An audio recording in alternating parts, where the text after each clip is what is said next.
માંડવી સણોસરાની બાજુમાં આવેલું એક મહત્ત્વનું સૌરાષ્ટ્રનું તીર્થસ્થાન છે। અહીંયા વર્ષ દરમિયાન ખૂબ જ યાત્રાળુઓ આવે છે અને ખાસ કરીને શ્રાવણ મહિનામાં અહીંયા બ્રાહ્મણો અને સાધુઓ દ્વારા વિશેષ પૂજન અર્ચન થતું હોય છે।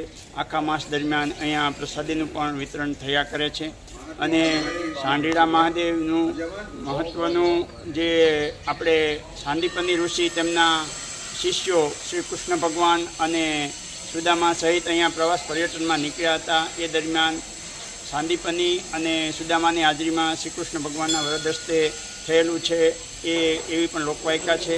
આમ આ ખૂબ જ મહત્ત્વનું તીર્થસ્થાન આપણું સાંઢીડા મહાદેવ અહીંયા ખૂબ જ જાણીતું તીર્થક્ષેત્ર છે।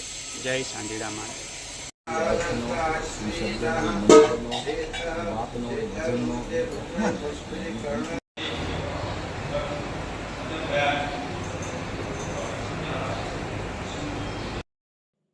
આપણને જો આ પ્રકારના સમાચાર પસંદ આવતા હોય તો VS ન્યૂઝ ચેનલને લાઇક, સબસ્ક્રાઇબ અને શેર કરવાનું ભૂલતા નહીં।